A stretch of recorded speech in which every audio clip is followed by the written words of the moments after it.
மாண்புமிகு முதலமைச்சர் C Joseph Vijay அவர்களுக்கு என்னுடைய வணக்கம்.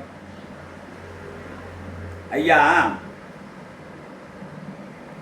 நாங்கள் மக்கள்லாம் சேர்ந்து பழைய கட்சிகள் எல்லாம் அப்புறப்படுத்தி, பழைய ஆட்சிகள் எல்லாம் அப்புறப்படுத்தி, புதுசாக ஒரு தலைமை வேணும், புதுசாக ஒரு தலைவர் வேணும், புதுசாக ஒரு ஆட்சி வேணும் எங்களுக்கு அப்படின்னு சொல்லிட்டு நீங்கள் அரசியலுக்கு வந்த உடனே நாங்கள் உங்களை முதல் முறையாகவே நாங்கள் முதலமைச்சராக தேர்ந்தெடுக்கிறதுக்கு எல்லாருமே முயற்சி பண்ணிட்டோம். முயற்சி பண்ணி ஜெயிச்சாச்சு.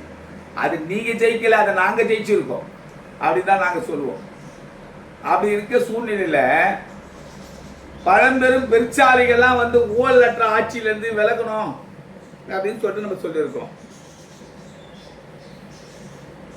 ஊழல் செய்த அரசியல்வாதிகள் மத்தியிலிருந்து தூய்மையான அரசியலும் தூய்மையான ஆட்சியும் துரிதமான நடவடிக்கை எடுக்கிறதுக்கு எங்களுக்கு ஒரு தலைவர் வேணும்னு நாங்கள் தேர்ந்தெடுத்திருக்கோம்.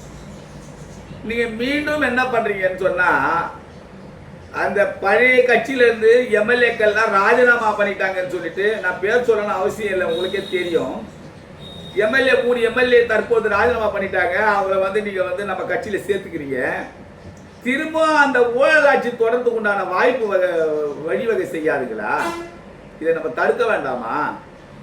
ராஜினாமா பண்ணிட்டா போய் வீட்டில் இருக்கட்டும், விவசாயம் பண்ணட்டும், இல்லை ஏதாவது ஒரு வேலைக்கு போட்டோம். அரசியல் வேண்டாம் தானே ராஜினாமா பண்ணுறாங்க.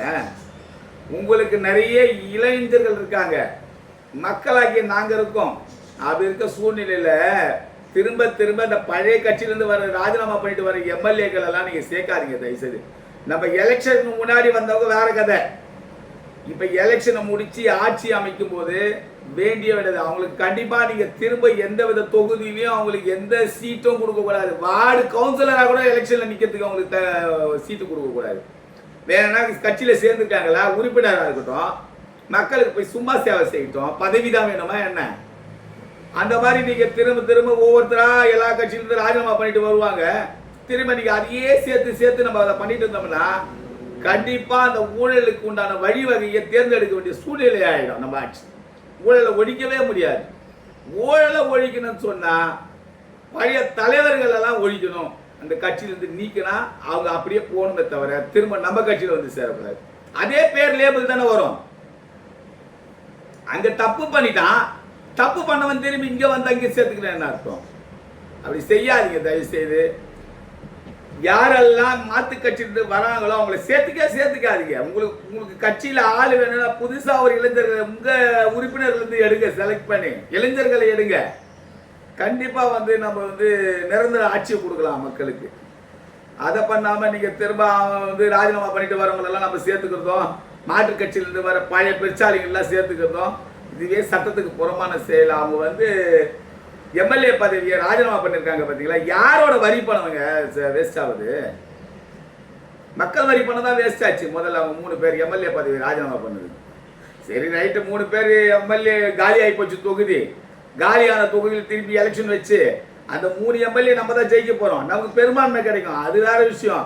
ஆனால் அவங்கள கண்டிப்பாக கட்சியில் சேர்க்காதீங்க. கட்சி விட்டு நீக்குங்க முதல்ல 3 பேரையும். அதை நீக்கிட்டு நீங்கள் நம்ம தூய்மையான ஆட்சியும் துரித நடவடிக்கை எடுக்கணும்னு சொன்னால் நீங்கள் கொஞ்சம் சிந்தித்து செயல்படணும். மாற்றுக் கட்சியிலிருந்து வரவங்களை சேர்க்காதீங்க. நம்ம இளைஞர்களை வச்சு, நம்ம மக்களை வச்சு, உங்களுக்கு வாக்களித்த மக்கள் நிறைய பேர் இருக்காங்க, உங்க மேலே நம்பிக்கை வச்சு புது மாற்றத்தை தான் நாங்கள் எதிர்பார்த்தோம். திரும்ப நீங்கள் அந்த பழைய கட்சிகளை உள்ளே சேர்க்கறதுக்கும் அந்த திராவிட கட்சிகள் உள்ளே வரத்துக்குமே ரெண்டுமே சமநிலையாகி போகுது.